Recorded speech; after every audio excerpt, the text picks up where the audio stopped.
Chloe, no last name, just the girl who owns 47 lip glosses, sorted by how brave she feels that day, 3 chipped plates that each have their own origin story.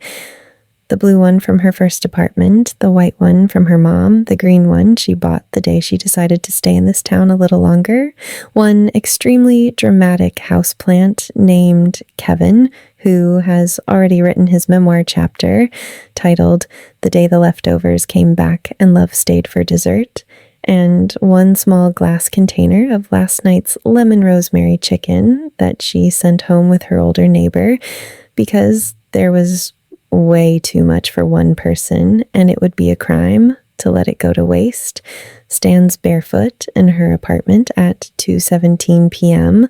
on a soft sun-soaked Sunday that smells like melted vanilla candle, fresh coffee she hasn't poured yet, warm lemon lingering in the air, and the kind of golden hour hope that makes the whole world feel like it's waiting for something sweet, wearing an oversized off-the-shoulder cream sweater that keeps sliding down one arm like it's personally invested in today's romance arc, and the softest gray cotton shorts she owns, hair twisted up in a messy knot held together by a chewed-up pencil, 3 bobby pins, 1 paper clip, and the sheer force of whatever magic turns ordinary afternoons into something unforgettable, when 3 calm, deliciously familiar knocks land on her door, like fate showing up with perfect timing and a Tupperware in its hand.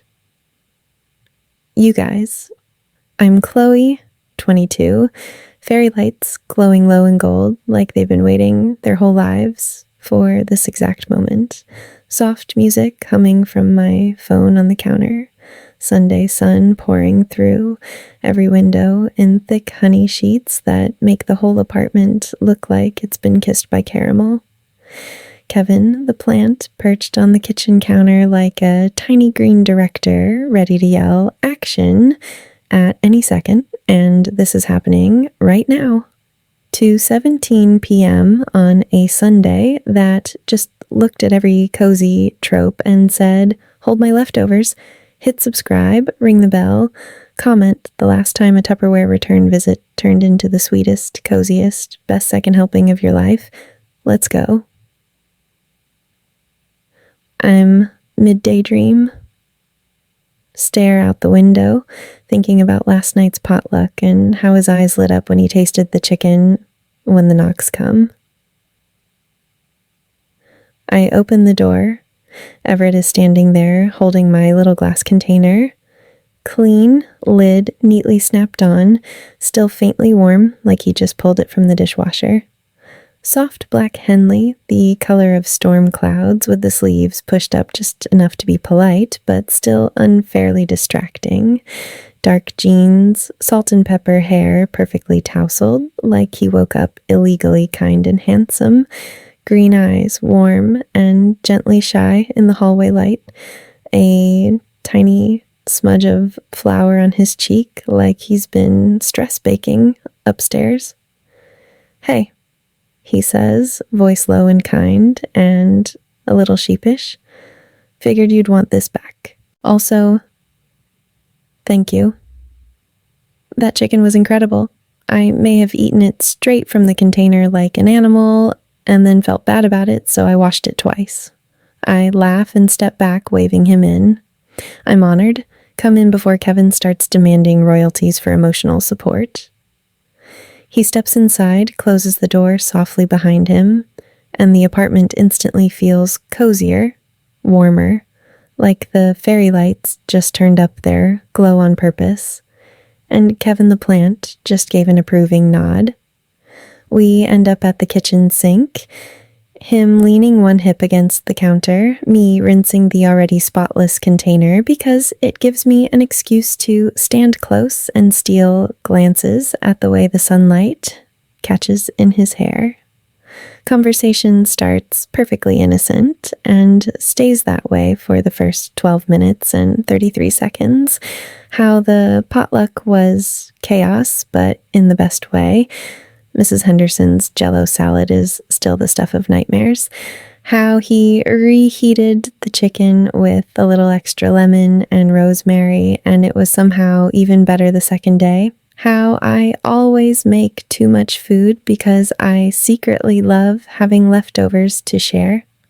How Kevin is now openly staring like he's waiting for his cameo and probably judging my dishwashing technique. Every shared laugh makes the kitchen feel smaller in the best way. Every quiet pause feels full instead of empty.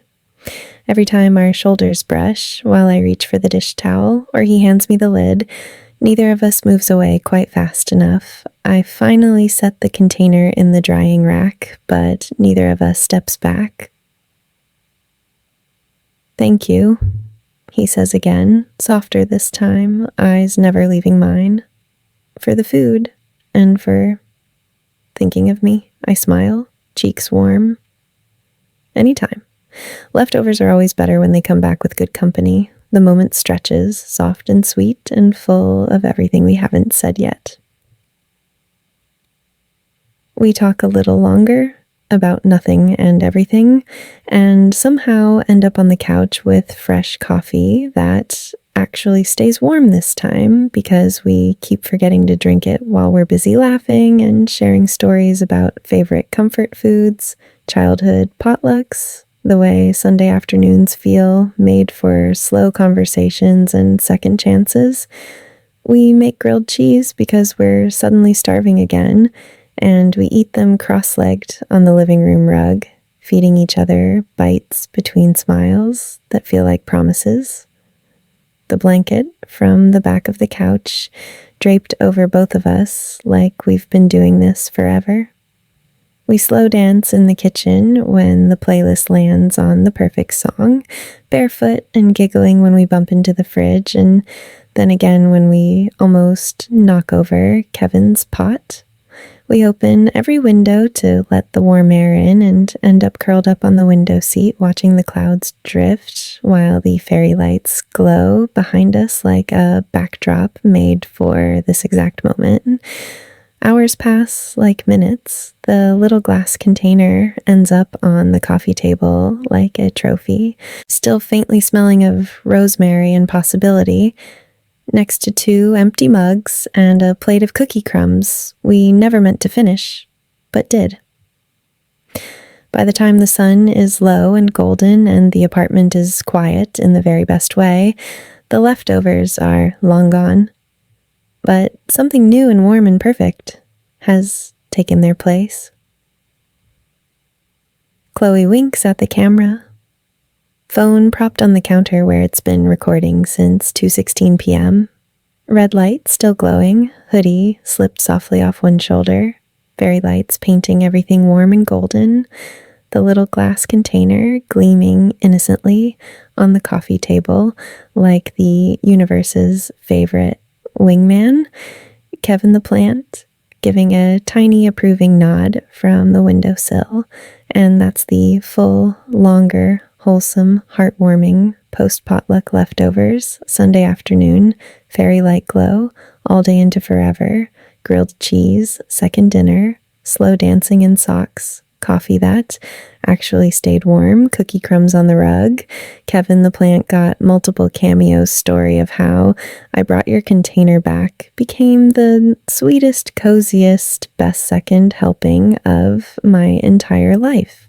Some leftovers aren't about the food, they're just an excuse for the right person to come back and stay a little longer and maybe never leave. Like, subscribe, ring the bell, comment the last time a Tupperware return visit turned into the best plot twist ever. Chloe's dangerous desires just got served.